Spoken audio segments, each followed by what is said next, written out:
Acting Assistant Director of Army Public Relations, the arrest followed credible intelligence. He described the arrest as a major blow to terrorist activities and a testament to the success of Operation Wild Stroke in disrupting criminal networks in the region.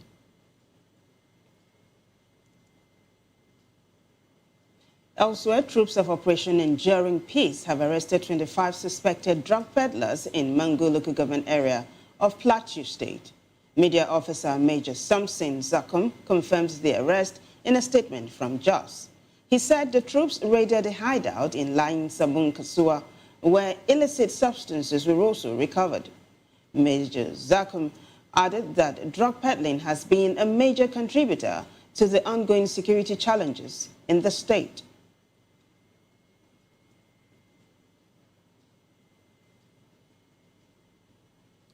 In the eastern part of the country, operatives of the Imo State Command have arrested 16 suspected members of the Eastern Security Network for terrorizing Oguta, Njaba, and Baitolu local government areas. At a news conference, Commissioner Aboki Danjuma says security forces raided an IPOB and ESN camp in Oguta. He added that the suspects opened fire, leading to a gunfight during the operation. Among those arrested are ESN sub-commanders Uzechi Okechukwu and Pascal Ibogu.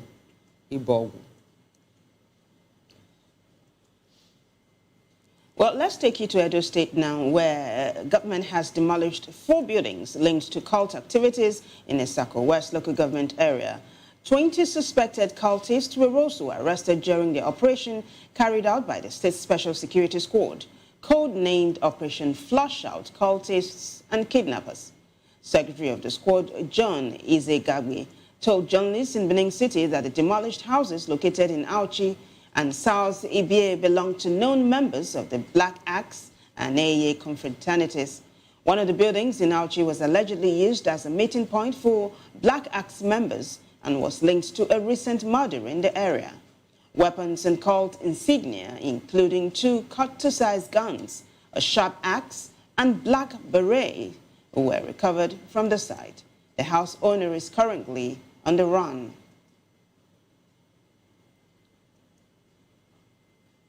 And now to health matter. The Nigeria Center for Disease Control is on high alert amid an Ebola scare in the country. The agency confirmed that 2 recent suspected cases of viral hemorrhagic fever in Abuja tested negative for Ebola and Marburg viruses. NCDC Director General Jide Idris said the latest case involved a traveler from Kigali who sought medical care after feeling unwell. Idris added that the NCDC has conducted a dynamic risk assessment and strengthened surveillance at entry points. Isolation facilities are on alert, and infection prevention supplies have been pre-positioned nationwide. While still talking health, the Bauchi state government has confirmed 58 deaths and 528 new cholera cases across 14 of its 20 local government areas. Deputy Governor Muhammadu Awal Jatau announced this while inaugurating the State Cholera Steering and Technical Committees, which he chairs. He urged members to carry out their duties with urgency, professionalism, and dedication. Jatau lamented that repeated cholera outbreaks continue to claim lives, disrupt livelihoods, and strain the state's health system despite ongoing efforts. He called the new committees timely, saying they will coordinate Bauchi's multi-sectorial response and drive long-term prevention in line with the National Cholera Control Plan and NCDC goals.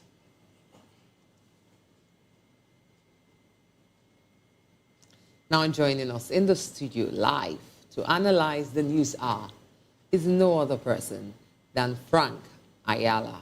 He is a banker and public affairs analyst. Frank, you're welcome. Good evening. Thank you for having me. It's so good to have you. Thank you very much. Yeah. Okay. So let's dive straight into the issue that is, it feels like as if it's bugging the whole of Nigeria, the issue in Rivers State. Yeah. Fubara returned to power. Fubara's broadcast kind of reflect a tone of reconciliation. But there are so many real questions that linger about the political stability and institutional trust. You know, one can see that his decision to accept presidential resolution without challenge may seem as a peace gesture or political compromise. You know, acknowledging Wike, Tinubu, and every other person shows the complex power dynamics that one will also look at in Rivers State at play within Rivers politics.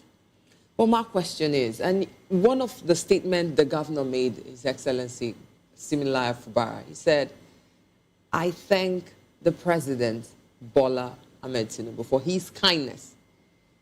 Now, quoting that, does Governor Fubara's broadcast, does it reflect genuine reconciliation or a political necessity?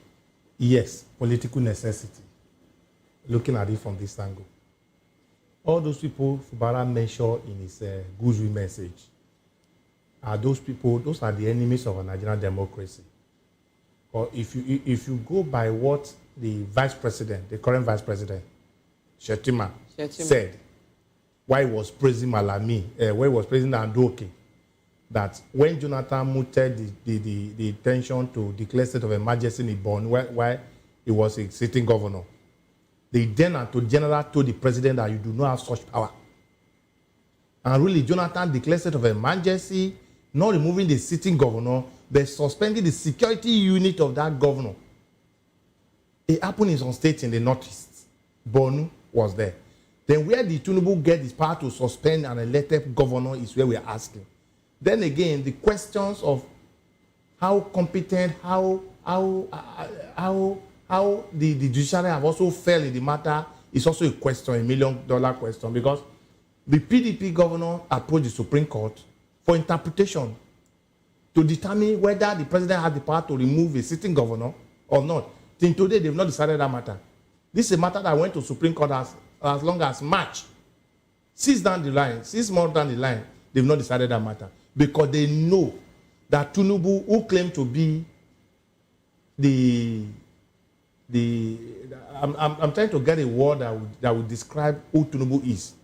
Who says he's a Democrat by nature, is not the one destroying Nigerian democracy. How? Who said there was issues of security threat to the national security threat in Rivers State. How? Where's the report? Is that report more damning than the one we'll be seeing in the north? Why has he not declared in Niger? You know, people that were laid to rest last month. In Taraba, in Benue State, the list is endless. Why has he not declared state of emergency in the north? Because they are interested in Rivers State money. They are interested in Rivers State votes in 2023. So all Wike wanted was to make sure they control the local government. Look at the election. PDP won 3 local government. APC won 20 local government. Then look at people that came to vote. Do you get people that came to vote? So that's what they wanted to achieve. We want to make sure they plan the people who will rig the election in their favor in 2027. So Fubara is trying to play to the gallery, because at this conjunction they've untwisted him. There's nothing Fubara can do. He just want to come and complete the tenant. Okay, he was a governor, and I can bet you they will not privy to the agreement. There were a series of discussions which they've also tell him where to go and where not to go. If you look at the State Assembly today, they are saying you should submit another commissioner list. Today, you should prepare on that budget. We are almost half the year is gone. We have from now to the end of the year less than 100 days. They are saying you should submit. How do you want to implement the budget? So those are the issues. People are not saying they should probe the minister administrator, the Wike friend who become minister administrator. They should probe him. How do you want to probe him? People that are appointed with people that are interested, they are party to the interest. They have interest to cover in Rivers State. So for me, Fubara has not just resumed. The spirit is no more in that house. Fubara is not going to do anything meaningful in the next 18 months. Okay, so what I hear you say is the governor that's returned is not the governor that was suspended. It's not the governor that was voted for. Okay. It is the governor that has been made. So we don't also forget the relationship between Fubara and Wike. They are in-law. Fubara was employed by Wike to be the accountant general that was being accused by EFCC then, that went to hide under Wike's chef in the government house. So who is Fubara? Who is Wike? They are the same person. So they are cohort in destroying our democracy. So but why would you say that the presidency and all that, they are interested in the money of Rivers State. Are there facts to prove What that? was the issue between Wike and Fubara? When Wike was a governor, he were declaring about 11 billion IGRO. But Fubara, through in Accountant General, told us that they have gained as much as over 25 billion. This has been the trust. So, what has happening to the balances? If you listen to Wike when the issue started, he said Fubara is trying to destroy his political structure. That is not ready to maintain his political structure. Do you know what it is to maintain a political structure? That's why they share the state money. So Fubara were not giving to the father to sharing the state money. That was the issues. So for him to get hold of the state money, don't forget that they got Supreme Court judgment to suspend the allocation to local government. Within this ministry administration, those allocations were released. So where is the money? What is the project? That's why you see Liverpool and I say they need to probe that guy that has handed over yesterday. Then again, you look from March 15, March 18 that state of emergency were declared. Can they give us the budget? Because Fubara budgeted 1.3 trillion. The administrator went for additional 1 trillion. And it was approved. By which assembly that was approved? Was approved by the National Assembly. Because that's what state of emergency implies. If the state legislature is suspended, then the National Assembly becomes your legislature. So that's why you could thank Akpabio. Exactly. I thank all of them. Frank, you are a mind reader because he thanked the Senate President. The Senate President. He also thanks the Speaker of the House of Representatives. Yes. But let me take you back to... They approve the budget. Absolutely. Let me take you back to a statement you said earlier on, that under then President Goodluck Jonathan, then Speaker of the House of Representatives, Tambuwal said, no, you cannot. Now, juxtapose that to the current National Assembly, which we have now. That's why I'm saying it very clearly. Tinubu and his cohort have come to destroy Nigerian democracy. Nigerian democracy was suspended in March 18, where they declared state of emergency, where they have no power. Where did they get the power to suspend it? If their vice president can allude to the fact that the then Attorney General and the Speaker of the House say, no, Mr. President, you do not have such power. So where did Tinubu now get his power? So these are the issues. So because I hear you also bring in the sole administrator there, and the people have been agitating for accountability. Should he really be probed to find out what? Because we had some people, react from River State who said that sole administrator actually came, he didn't do any work. So the extra money he asked for, what was it for? Who is to probe? Is it the Fubara that is singing the praises of the people that they destroyed democracy? Exactly. They're going to probe the administrator. Exactly. Or Fubara that does not have power. As we speak today, we have 20 APC local government chairman. We have 3 PDP. And don't forget that Fubara is a PDP person. And now they are saying it should renominate commissioner. They're going to also come from this sharing formula. They should come and submit the budget that will run for 3 months. So these are the issues that Tinubu have actually not come to help Nigeria, according to what he said. Frank, they have come to destroy Nigerian democracy. Let me come in it's here unfortunate, just let me close on it. It's unfortunate that he have laid a very dangerous precedent for anti-democratic movement people to come and perpetrate their crime in the next future. But you see, the person we are talking about right now, Governor Sim Fubara, doesn't seem to think so. He thanked the president for He thinks so. He thanked the president for his kindness, right? People have come to say that probably because it was the president who saved his career as a politician before the imposition of emergency In attempt to save Fubara's career, must Tinubu now suspend the constitution, which is sworn to uphold May 19, 2023. If Tinubu have actually not suspended Fubara and the elected Congress in Rivers State, Fubara will have been impeached and nothing will happen. That's what Wike wanted. Because Wike, by its nature, if I don't have it, nobody else have it. So Fubara thanking Tinubu that he saved his career. These are two illegality.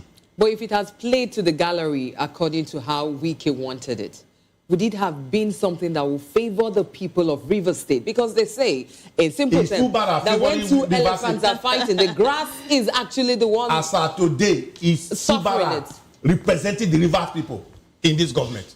But you also said here that Fubara is not the Fubara there now. So that means if he was impeached, it would be better for Rivers State for them to know that we do not have any people we trust with our resources. Better. this is a dead end, right? But going forward, though, what would be your recommendation in order that Sim Fubara can save face a little bit and also take care of his people who really love him? What would be your recommendation? Which people is he representing? There is the people of Rivers State. When the budget is going to be implemented, was being approved by the National Assembly in Abuja, without the input of the people. Yeah, but they've asked him to submit another one. Submit on that budget. When I put that one National Assembly approved. Yeah, that's a billion-dollar question. Is going to run two budgets at the same time? Well, the lawmakers who have just been reinstated, they're saying they should submit a new budget. My advice going forward is the judiciary need to sit to do their job. They are the major problem we have today. When judiciary is corrupt, there's no more hope for the common man.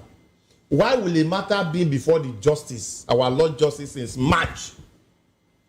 Since March, and before that case came to, before Ondo case, electoral petition came to that place, before Edo petition came to that place, this matter was already pending before our Lord Justice. What has happened that they have not sit on that case? So they want event to override it, so that when they now say, okay, it dismissed because event override it, somebody will do it tomorrow. Because if they have, if what the justices are also looking at, if they should pronounce that removal of footballer was a violation of his constitution, then from there, Tinubu have committed an impeachable offense.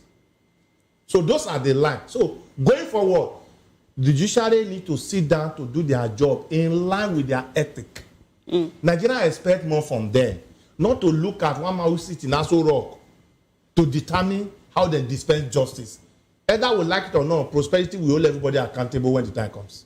Okay, so I hear you say that everyone who is meant to be accountable at this time and not accountable. Yes. Now, the people who, I wanted to give an adage that says, when two elephants are fighting, the grasses suffer, and the grass in this case is citizens of River State. Now, how can the citizens of River State hold both the executive and the legislature accountable in this new chapter? How can they go about it? When two elephants fight, the grasses suffers it. Am I correct? When two elephants also make love, the grasses also suffers it. So in this case, the judiciary and the legislature, they are tangling within themselves. So the citizens of Rivers State will still suffer it. This is my emphasis, that the footballer that resumed today is not that footballer that we saw when it took over, when the crisis started. There are series of agreements that we are not privy to, as alleged, that must have been documented, that when you are going right. If not, why will Minister Administrator conduct an election? Did he have the right to mandate the State Electoral Commission to conduct an election? How did he get the funding? These are constitutional issues. It is the governor that removed that fund. So these are the constitutional issues. Did he have the legitimate right to fund an election within 6 months? All right, so something came up just yesterday when the legislators resumed. They said they were calling for the probe of the SOLAD that has just left. Now, my question now is, do they have the right, the Rivers State House of Assembly, does it have the right to probe the outgone SOLAD? If I think I can bet for this. If Fubara make an attempt to probe the SOLAD just hand over to him, he might never sleep in that government house. They'll take him out a second time? Yes. They might not take him out. They will just, okay. There will something that will happen, that they will declare that emergency. Because state of emergency, if you listen to Tinubu when he announced it in March 18, he said 6 months at the first instance. That means he could extend it. Yeah, but in this case, it won't be an extension. It will be declaring an emergency a second time. Is that possible? It's possible, as long as those indices to declare that are there. First, what were the indices that made them to declare the state of emergency? That's a good question. So, if there was no indices like that, because the law is very clear on state of emergency, when the national security is being threatened, within that period, the river people threatening the national security. No, but we had pipelines being vandalized. And there were explosions. There were drums of unrest being beaten. My brother, this is a nation that has a whole network of security network. They should show Nigeria the report. Who planted the explosions? what was the economic effect on the explosions? Because anything that had to do with the value chain of oil is a national security issue. Anything that had to do with your local currency is a national security issue. So if that's where they are anchored, tell us the report of who created it. There was also an explosion in Bayelsa State. Yeah. There was an explosion in Warri, in Delta State. Why did they still go out River State? Because that's where their interest lies. That is where 600,000 votes, which is their major interest in River State. Are you saying this is all about 2027? It's all about 2023, 2027. Because if you look at the way Tinubu is going,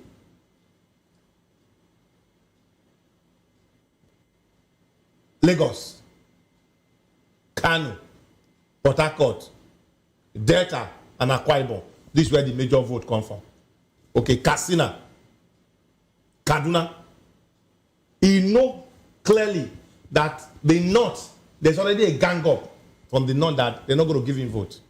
So it's looking for to get the vote of the South to equate the number that will come out from the North. If not, there was an explosion in Bayelsa State. Even the governor issued a statement. Did he? There was an explosion in Warri, in Delta. The governor issued a statement. Why were those who not removed? Why Fubara?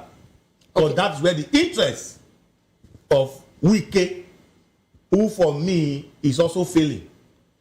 What do you mean? Wike is failing. How do you mean? Politically. Because he was the only person that was speaking from the South. Now, all the governors from the South are now in APC. Who do you want to control? Nobody wants to listen to you. Because the governor will control the machinery in their state. If you look at Delta, the governor have decamp to APC, but the structure refused to decamp. Our former governor went to his village to go and tell the women there, that is Okowa, that he's now in APC. They almost beat him. Akwa Ibom, the governor, the pastor of the camp, some of the ministers did not do the camp with him, the commissioner. So there's already a problem with Wike. You listen to yesterday, he was talking in China yesterday. He spoke in China yesterday. He was using the word I. There's this sense of entitlement.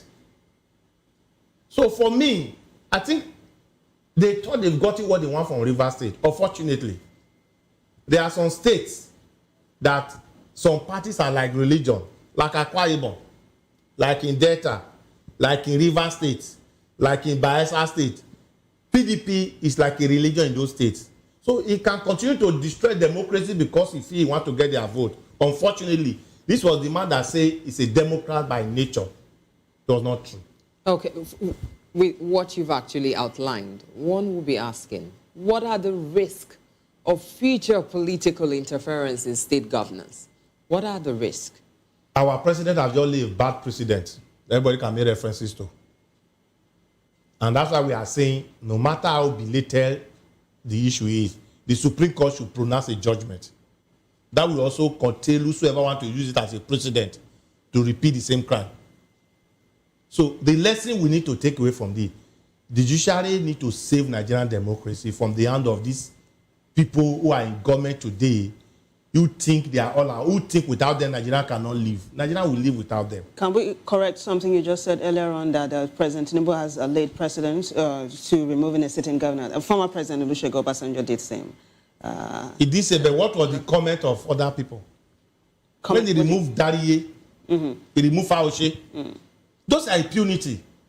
Do we celebrate it? Not at all. So we just want to, put this in context. Yes. So that the viewer do we celebrate it? So when it happens, look at when they went back to court, and the court also pronounced a judgment then that it was outside the presidency power to do whatever they have done. But then Nigeria were just coming out from military rule. The fear that if we does not tolerate our democratic laid down principle, there could be, which nobody wanted to go that direction. So now that we are now in democracy 26 years, it's enough time to learn and comply with the laid down procedures. That's what we are saying. That's a safe place. Okay, so because it seems this loggerhead with River State seems to be endless. But we'll move on to the next story, which is really about Tinubu's visit to the late president's family. And, well, having to show unity with Buhari's family carries political undertones. One would just deduce that Kaduna is a key northern state politically. Tinubu is not looking at Kaduna. The visit could be seen as strategic, posturing ahead of 2027 or internal party consolidation. No. So the question is, how should Nigerians interpret this presidential visit? Personal gesture or political signaling? Political motivations. But one thing I want to advise the president, in my own capacity now, that he should stop deceiving himself. How? Today, the CPC unit of APC issued a statement in Atiku's house. The CPC block of APC that gave to Buhari 12.7 million votes in 2015. Look at it. In 2015, Buhari has about 15.7 million votes. Yes. 12.7 million votes were coming from the CPC block, which is the 19 northern states. While the other 3 million votes were coming from the ACN and part of ABGA and NPDP. The new PDP that was made of Saraki and all those other, they are all back to PDP now. Today, the CPC block that can produce more than 10 million is telling you, sorry, we are now with Atiku. That's what necessitated this Kaduna visit. He actually went... just to counteract... He attended a wedding ceremony of Yari. Yes, Senator Yari's son. His core opponent, a very die-hard opponent of APC. But during the visit, did you see himself and Sule Lamido, who is actually his opponent? It's normal. So it's optics. It's all about optics, right? It's him trying to show his loyalists that all is well between the North and I. That's what he's trying And do you think it's working? It's not working. Okay. Because if today, coincidentally, you have visited Buhari family to get sympathy from the family as he show love. Not to forget the fact that Tinubu boys in the media, they are already rubbishing Buhari, that they left a very dead economy. Not to forget that Tinubu told us that he's going to continue for where Buhari stopped. That's election. That if I don't give you power by all means possible, do not vote for me. Do we have the power today? So those visits will not count in 2027. If the CPC bloc will come out openly in Atiku's house today, say, okay, sorry, Papa, we endorse you. We are no more in AP. We are seeking an alternative political platform to negotiate. And they've seen the ADC. So why the visit? The visit is just a waste of our national resources because to fly President Ajay to Kaduna, to put that bus on the air, you spend no less than like $7,000-8,000 in every 1 hour. So it was a waste of resources. He should just bother himself. So why do you think that, okay, this is a side to the story. Why do you think that people cannot also interpret the presidential visit like a father, because he is a father figure over the country, and no, despite the fact that you might have issues with your son, he will also show condolence, empathize with Did you go to Taraba Taraba where they destroy people, where they kill how many people in Taraba? In Plateau? When he went to Benue, when they put those our children inside the water because inside the rainfall because they wanted to go and visit the president, how many minutes did he stay there? People are dying every day in almost all the corners of Nigeria as he visited them. Father is holistic. When I'm coming to rejoice with you, I should be sympathizing with you when something happens. Has he done all those? So for me, I think the president is trying to put up, there's a serious problem in APC. He's trying to put up a face that to say, oh, he doesn't have a, there's a serious problem in APC. The CPC block of APC is breaking out. The ABGA part have also broken out. The NPDP have gone back to their original home. So let's see how the ACN block of less than 3 million votes will produce the president to be the next president. Okay, that's a safe place for us to land. So much, Frank, explosive as usual. Thank you so much. Just to also let the viewer know that all the comments of the analysts are those of the analysts and not that of the station. On that note, we'll take a short break. When we come back, News Hour continues. Stay with us.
Welcome back from that break.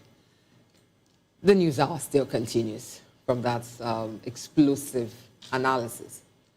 The Lagos state government says it remains committed to protecting lives and property following Tuesday's fire outbreak at Afriland Towers on Broad Street, Victoria Island.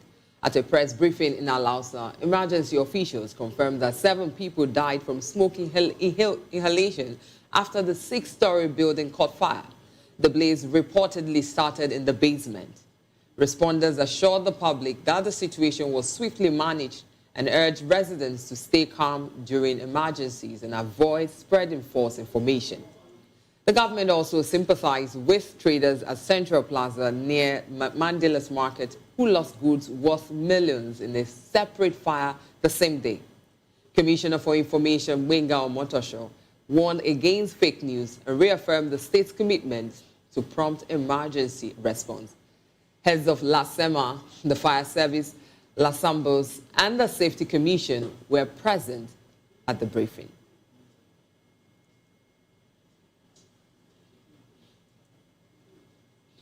Switching some gears now, FCT Minister Nyesom Wike has commended the Association of Resident Doctors for ending their indefinite strike, calling it a step in the right direction for the benefit of residents. The ARD-FCTA, which comprises doctors in 14 districts and General Hospital, had downed tools last Monday over unpaid salary arrears, staff shortages, and unresolved allowances. Their demands included the payment of salary arrears dating back to 2023, settlement of the 2025 Medical Residency Training Fund, and arrears from the revised medical salary structure. Wike gave the commendation during the flag-off of the Northern Parkway construction from Ring Road to Ring Road 3. He also appreciated key FCT officials for their efforts in resolving the dispute and restoring healthcare services.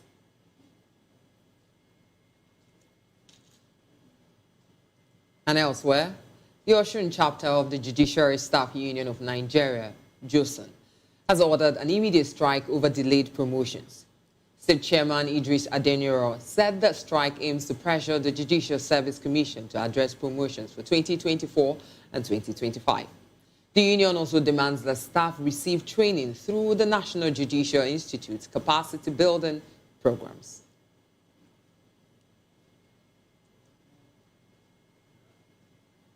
Well, away from that report, the Nigerians in Diaspora Commission has celebrated Captain Kelechi Ndukwe on his historic promotion to Commodore in the U.S. Navy. In a statement, NIDCOM praised Ndukwe's achievement and expressed pride in his success. As Commodore, he will lead U.S. Navy destroyer operations across Europe, Africa, and the Mediterranean, reflecting his professionalism and leadership in global maritime security.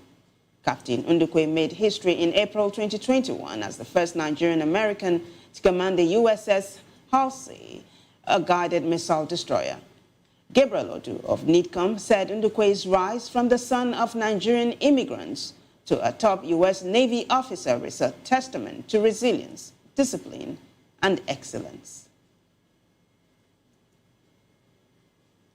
The federal government's new policy mandating TRCN licenses for all teachers has stirred mixed reactions across the education sector.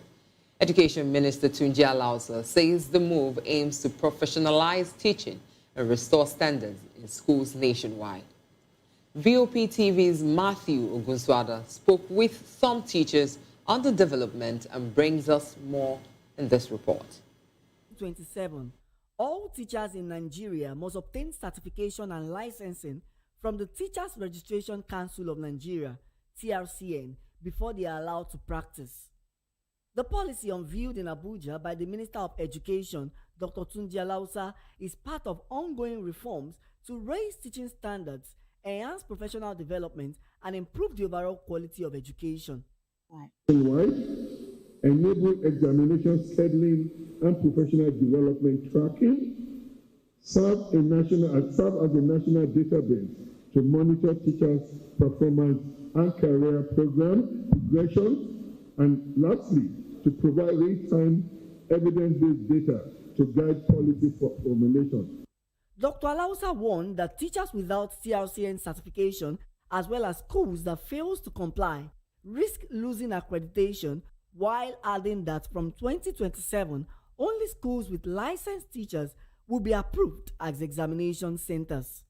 According to the ministry, the move is designed to professionalize teaching, strengthen accountability, and restore public confidence in Nigeria's education system. As Voice of the People Television, we sampled the views of teachers on this development. TRCN is not a bad idea. So many teachers have actually keyed into it. But as much as they are trying to make it compulsory for teachers to do it, they should also make it, they should fine-tune it so that it can also look at ways teachers can key into it. Because we had a lot of programs. Teachers are not just teachers. They are busy. They are parents. We have a lot of things going on for us. So they should make it, if possible, do like a research, ask teachers what they need or how they can key into it to make it easy, and that it is very expensive now. Formerly, it was, very affordable, but now it's too expensive. And the way Nigeria is, people will first of all look at basic before they jump into. So it's a good one. It's a professional course. It helps you and it gives you edge. So why not? If not, teachers should key into it. It helps teachers to be the 21st century teacher. When you are not a 21st century teacher, you find it difficult to impart knowledge to these ones. If this is one-on-one teaching that they are using before, if you try to use it for children now, you won't pass knowledge to them. It's good, but consider some that they didn't read education and they are teaching. TRCN is actually a good council because it speaks about professionalism, making people to be professional in what they are doing, majorly the teachers. And as wherever you are, you must be professional. You must do everything you are doing, whatsoever has been committed to your end to do professionally. So I would say what they are doing is right, but if I may suggest, they might still give schools more time so that all teachers can get certified. Because since 2027, this is 2025 already, that's 2 years. So to get everybody certified, I would suggest they give more time. They have to give all the teachers a kind of a time to be able to certify themselves, because it's a good thing. If an accountant have an ICANN and lawyers has what is it called? They have to go to the bar before becoming a barrister, something like that. So teachers should also have a license program that will also make them a professional in their field. But they should also make it a kind of soft landing friendly for the teachers. So they also have to make it soft, and alarm that the prices has also on a high side now. So if they want to really want many teachers to queue into that very noble idea, they have to also do the price. I feel the government should also assist, because running that course is quite expensive, as I heard. If they think they want to mandate schools to be registered under the TRCN, really going to make teaching very easy, and it's not going to be easy for schools because it's not everybody that can afford it. So I feel the government should help in slashing down the price so that every teacher is certified. With the 2027 deadline approaching, the success of this policy will hinge on both enforcement and teachers' readiness to adapt. Matthew Ogunswada, reporting for Voice of the People Television.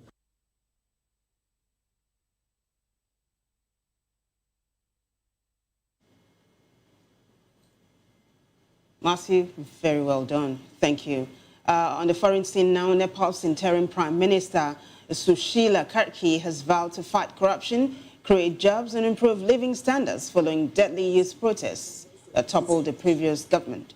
Speaking on Nepal's National Day, Karki said the protests reflected young people's frustrations over corruption and poor governance. She acknowledged the government's failure to deliver on good governance and prosperity as outlined in the Constitution.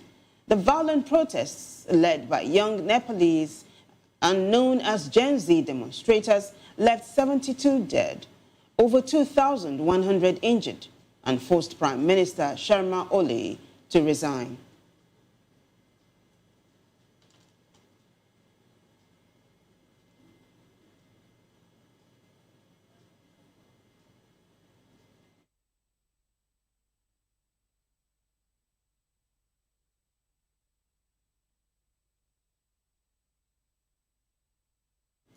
And now in business.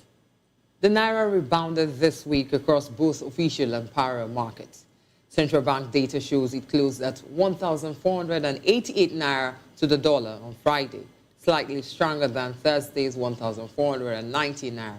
At the official window, the naira opened at 1,495 naira on Monday, gained to 1,485 naira on Tuesday, dipped to 1,498 naira on Wednesday, then recovered to 1,490 naira on Thursday. Compared to last Friday's 1,503 closed naira, the naira showed modest improvement, signaling cautious optimism among traders.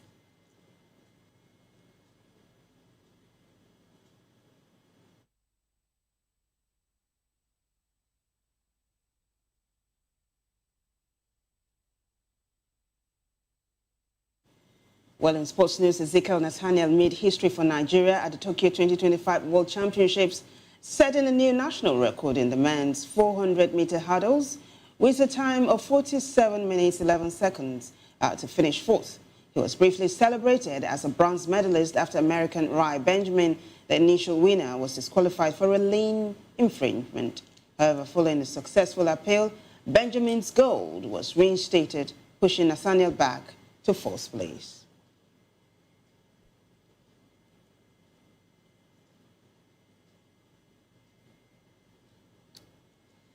And now on to entertainment. We have an entertainment news from Precious Agumanu.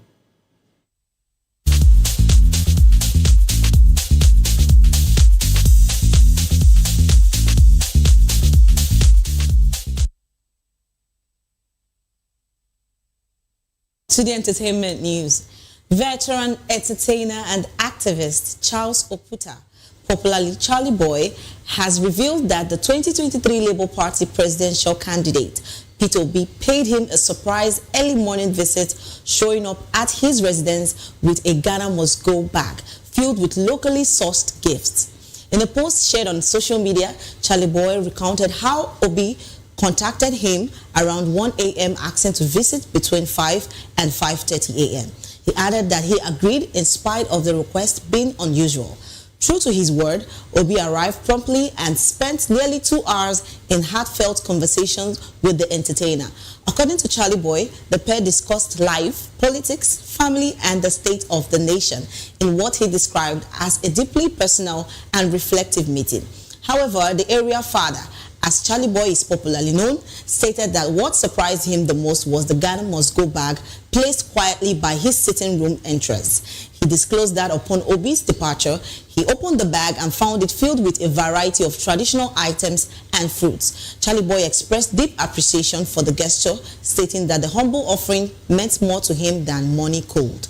The visit has since sparked conversations online, with many Nigerians praising Obi for his simplicity and thoughtfulness, especially in contrast to the more extravagant lifestyles often associated with public figures.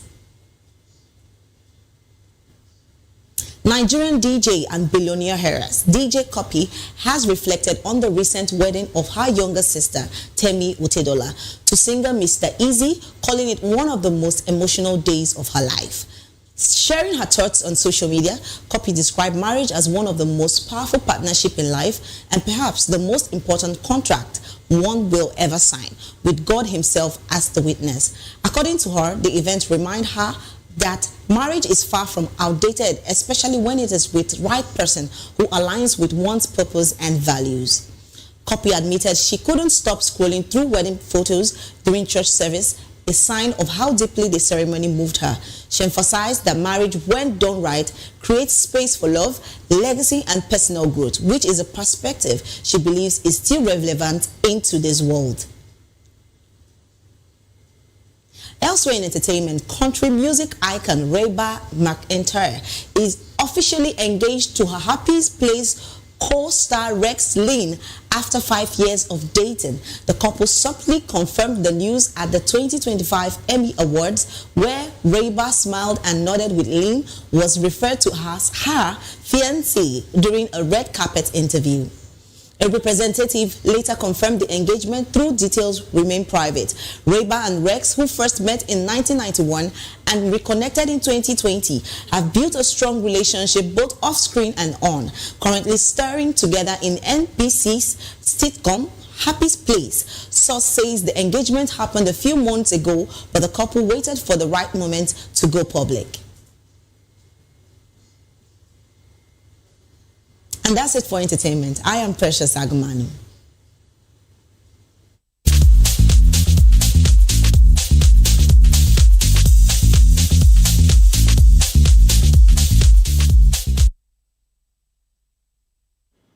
Precious, thank you. And that wraps it up for us in News Hour. But before we go, a quick look at the headlines. We told you that Fubara has pledged unity with its assembly and assures inclusive governance. Tinubu visits Buhari'S family in Kaduna. Also, troops arrest notorious terror suspect in Taraba. And police arrest 16 ESN members in Imo, recover arms. NCDC confirms 2 recent suspected Ebola cases. And in Lagos, the Lagos state government reassures residents after a Freeland fire. Well, on the foreign scene, Nepal's interim PM vows to tackle country's challenge. And in business, Naira closes week at 1,488 Naira per dollar, strongest since January. Well, in sports news, Ezekiel Nathaniel breaks 400-meter hurdles record. And in the world of entertainment, P2B visits Charlie Boy with surprises.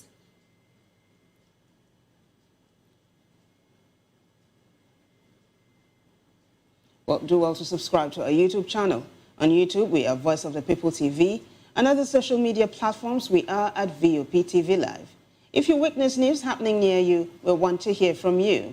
Send your eyewitness reports, event coverage requests, photos or videos directly via WhatsApp to 08146064057. You can also reach our newsroom by email at news@vop.ng. Well, I am Vivian Oguche. And I am Choma Lena saying stay safe, stay alive, and be calm.